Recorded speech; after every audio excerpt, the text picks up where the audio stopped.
بسم اللہ الرحمن الرحیم۔ السلام علیکم۔ میں ہوں اعجاز علی اور خوش آمدید کہتا ہوں آپ کو اپنے چینل سبق کہانی میں۔ چلتے ہیں آج کی کہانی کی طرف، مگر آگے بڑھنے سے پہلے ہمارا چینل سبسکرائب کر لیں۔ سمندر پار ایک سرزمین پر بہت عظیم الشان سلطنت تھی، جس کا فرما روا ایک ایسا موٹا تازہ لہیم شہیب راجا تھا جو اس قدر بھاری تھا کہ دنیا کا کوئی گھوڑا اسے اپنی پیٹھ پر سوار کر کے نہیں لے جا سکتا تھا۔ راجا بہت کم سواری کرتا، بلکہ جب کبھی کوئی تقریب، میلہ یا تہوار ہوتا تو وہ ہمیشہ ہاتھی کے عہدے میں ہی نظر آتا تھا۔ راجا کے اس بے ہنگم موٹاپے کے ملک میں کہاوتیں بن گئی تھی، یعنی جب کوئی چیز کسی کے سر پر گر پڑتی اور وہ اسے کھلتی تو وہ پکار اٹھتا، ارے یہ کہیں ہمارے راجا کا بوجھ تو نہیں ہے۔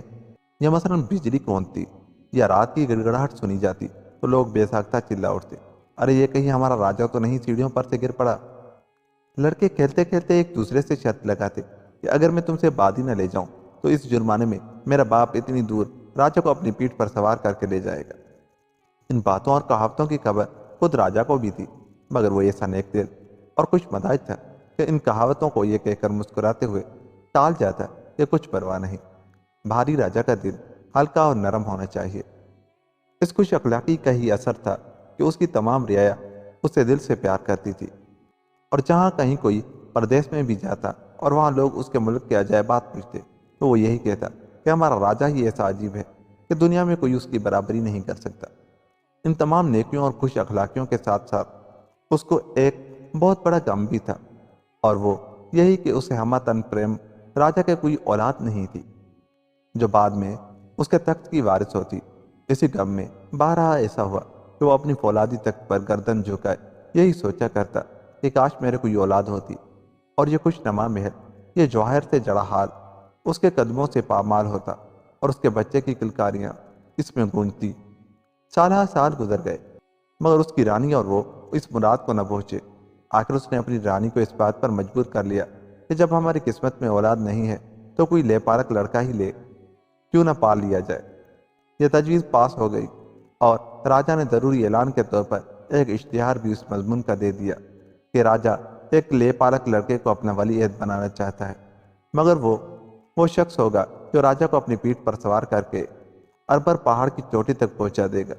یہ اربر پہاڑ راجا کے محل سے کوس بھر دور تھا، ایک آسمان سے باتیں کرتی پہاڑی تھی جس پر راجا کو لیے لیے پہنچنا سوائے جنات یا دیو پری کے اور کسی کا کام نہ تھا۔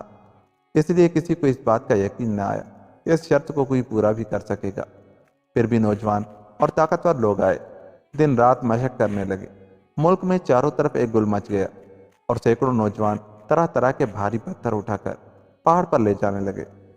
اس مشق کے کرنے سے بہت سے آدمیوں کی گردنیں ٹوٹی، بہتوں کی چوٹیں آئیں، اور وہ عمر بھر کے لیے بیکار ہو گئے، مگر ایک بھی ایسا نہ نکلا جو راجا کی اس مشکل ترین شرط کو پورا کر سکتا۔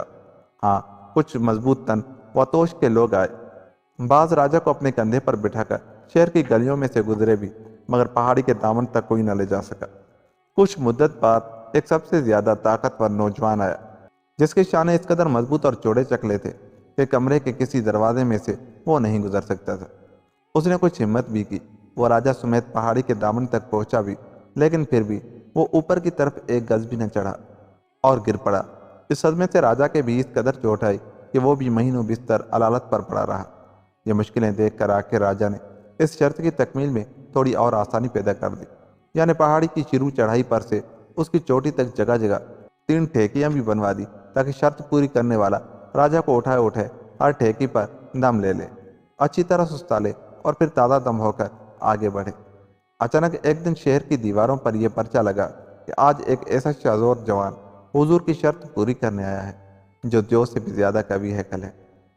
اس کا دعویٰ ہے کہ کل صبح تڑکے وہ حضور کو محل سے سوار کر کے اربر کی چوٹی پر پہنچا دے گا۔ یہ سن کر راجا نے نہایت خوشی سے اسے حاضری کا موقع دیا۔ جب وہ طاقتور جوان راجا کے سامنے آیا تو اس کا ہنستا چہرہ، نہایت سڈول اور کسرتی اعضاء، طاقتور ہاتھ پاؤں دیکھ کر حیران رہ گیا۔ اس پر بھی اس نے نوجوان دیو سے ہنس کر پوچھا، کیا تم واقعی مجھے اربر کی چوٹی تک پہنچا دو گے؟ دیکھو ایسا نہ ہو تم خود بھی مارے جاؤ اور ہم کو ناگہانی صدمہ پہنچاؤ۔ نوجوان: نہیں جناب عالی، کل صبح کو یا تو میں حضور کو اربر کی چوٹی تک لے جاؤں گا یا آپ مجھے قتل کر دیں اگر میں ناکام رہوں۔ راجہ ہنس کر: نہیں نہیں، مجھے تمہاری جان لینے سے کیا حاصل؟ میرا مقصد صرف یہ ہے کہ میں آخری دفعہ تم کو اس امتحان کا موقع دیتا ہوں۔ اگر تم بھی ناکام رہے تو پھر یہ شرط موقوف ہو جائے گی اور آئندہ کسی میں اس شرط کا ذمہ دار نہ ہوں گا۔ نوجوان: جی ہاں، جی ہاں حضور، اس عمل درآمد کی ضرورت ہی نہیں پڑے گی۔ سرکار یقین فرمائے کل صبح سے شام نہیں ہونے پائے گی اور میں اس شرط کو پورا کر دوں گا، لیکن فدوی کے صرف ایک درخواست ہے۔ یہ خلقت جو تماشائی ہو کر دوڑتی ہے، بس صرف ان کو حکم ہو جائے کہ پہاڑی کے دامن میں یہ سب ٹھہرے رہیں، اوپر ہمارے ساتھ کوئی نہ جائے، کیونکہ پہاڑی پر چڑھنے کی مشکلات سب حضور پر روشن ہے۔ اس وقت ان کی موجودگی غیر مناسب ہے۔ یہ سب لوگ پہاڑی کے نیچے ہی ٹھہریں گے، ہمارے ساتھ کوئی اوپر نہ جائے گا۔ راجا نے نوجوان کی اس درخواست کو بخوشی منظور کر لیا۔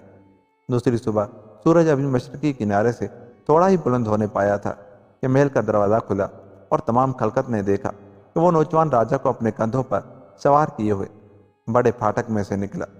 وہ پوری تیز رفتاری سے گلیوں میں سے گزرا۔ اس نے کئی میدان طے کیے، کھیتوں میں سے گزرا، اونچی نیچی پتھریلی زمین پر سے دوڑتا ہوا ایک دم پہاڑی کے دامن میں جا پہنچا۔ یہاں خلقت کی ٹھٹ کے ٹھٹ لگے ہوئے تھے جو اب گھاس پر بیٹھ گئے، اور نوجوان نے اسی رفتار سے پہاڑی پر چڑھنا شروع کر دیا۔ یہ دیکھ کر سدا نعرہ خوشی بلند ہوئے اور نوجوان راجا کو پھول کی طرح لیے لیے آنند فانند میں پہاڑی کے گھوم میں غائب ہو گیا۔ کچھ دیر بعد وہ پھر نظر آیا اور اب وہ پہلی ٹھیکی کے قریب جا چکا تھا، مگر اب اس کی رفتار بہت سست تھی اور راجا اس کی پیٹھ پر بدستور سوار تھا۔ آگے جا کر وہ پھر مڑ کر غائب ہو گیا۔ اب ایک گھنٹہ گزر گیا، دوسرا، تیسرا اور چوتھا، مگر نوجوان مہاراجا کے پھر نظر نہ آیا۔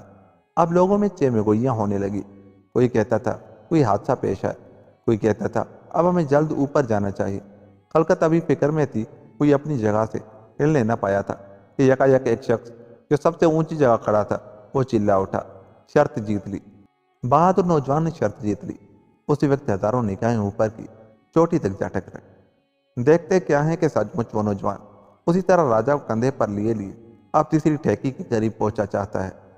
ہزارہ نعرہ ہے خوشی بلند ہو گئے اور سب کے سب یہ دیکھ کر حیران رہ گئے کہ وہی تھکا ماندہ نوجوان جو پہلی ٹھیکی کے قریب نہایت سست اور کمزور رفتار میں جا رہا تھا، اب تیسری ٹھیکی پر راجا کو اسی طرح لیے ہوئے نہایت مستعدی اور تیزی سے چوٹی کی طرف چڑھا جا رہا تھا۔ ایک گھنٹے کے بعد وہی نوجوان ان سب میں آ ملا۔ راجا کو ہوادار میں بٹھا دیا اور تمام خلقت نوجوان کو چاروں طرف سے گھیرے ہوئے محل کی طرف بڑھ چلی۔ اب سب کی خوشی کا کوئی اندازہ نہ تھا۔ خود راجا اتنا خوش اور شاد تھا کہ اس نے محل کے قریب پہنچ کر نوجوان کو اپنے پاس بلایا اور بڑی مہربانی اور پیار سے اس کی گردن میں ہاتھ ڈال کر کہنے لگا: اے بہادر نوجوان، اے روئے تن، تو نے آج وہ شرط جیتی ہے جس کی مثال اس دنیا میں کبھی نظر نہ آئے گی۔ کل صبح کو تمام دنیا دیکھ لے گی کہ میں نے تجھ کو کس طرح اپنی اس عظیم الشان سلطنت کا وارث بنایا۔ آج سے میں تجھ کو شہزادہ روئن تن کہہ کر پکاروں گا۔